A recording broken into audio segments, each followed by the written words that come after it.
I'm going to be filming and listening to Mr. Hammer make this speech. Thank you. Okay, so approximately 20 years ago, the internet was invented, and that changed information forever. And it also changed how classrooms get their information. They came to a crossroads with how they use all of that information, along with businesses as well. So something interesting is that the British Secretary of Education stated that even though we have more technology in our pockets right now than Buzz Aldrin used to get on the moon, you could still walk into a classroom and a Victorian era teacher could walk in and still be comfortable. So there's clearly a break between how technology is used and how the classroom is set up. Hit pause. Is challenging our current classrooms right now. As technology evolves, teachers are trying to figure out how to use that technology effectively in the classroom. One of the biggest challenges today is that students are more adept at using the technology, and they use it in a lot of ways that are distracting to the teacher and to the classroom. So how do we use that technology in the classroom without it being a distraction to the students and to what's being taught? So what's ended up happening is that a lot of people feel like using technology and using multiple types of technology, social media, using the classroom, learning about what you're trying to do, when we end up multitasking on technology, it becomes cognitively exhausting. Instead of being better at multitasking, you actually end up getting exhausted and not being as productive as you need to be if you could focus on one thing at a time. And so teachers are really struggling with how to use the technology effectively without doing too much of that multitasking with technology. So that is the biggest problem, the biggest issue today that we see.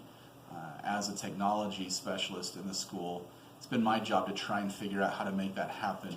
When I first got here 3 years ago, we had iPads in all the students' hands, and I noticed quickly that the iPads were very distracting to the students. It's a consumption device, it's not a productive tool. In the elementary levels, it is a lot easier to use that media to draw their attention and to teach them, but when they get to a higher level, they need to be able to produce the work, not just see it. So I have made some moves to get Chromebooks into the students' hands instead of iPads, so they can have a keyboard, so they can be more productive and actually write and learn from that tool. So technology does help us learn more interactively. One of the benefits of technology is that with a lot of the work that we do as we learn, we get instant feedback from those programs that are written for technology use.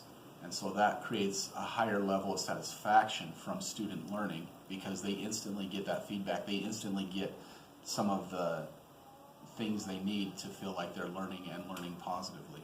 So that's a plus that we can use. The biggest, I think, disconnect right now between technology and classroom use is really instruction, teacher instruction. What we need to do is learn how to use those tools more effectively as teachers, and that takes instruction from administrative teams and from technology departments. And as we give teachers more tools and teach them how to use those tools effectively, then the classroom will evolve into a better system with technology. One of the biggest fears that teachers have right now is that as technology evolves, you end up with super teachers. You can just put a class up on a screen in a classroom and have one really super effective teacher teaching all of the instruction without having the teacher in the classroom.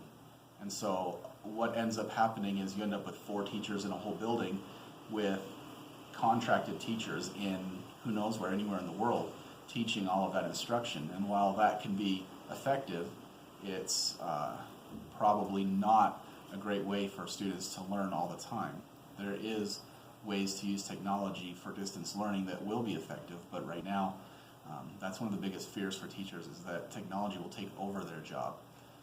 what we need to do is learn how to use technology effectively in the classroom so that that doesn't happen. We learn about things like flipped classrooms where teachers are recording their own work and then using that when they're gone with substitutes, or even giving that to students to use at home for extra study. So technology is not going away. It is an integral part of what we learn and how we learn now. Without technology, we wouldn't be doing this right now.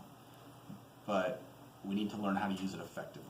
When was the last time we didn't use technology in a classroom? It's been years now. Every classroom, every day, technology gets used. We just need to learn how to use it effectively.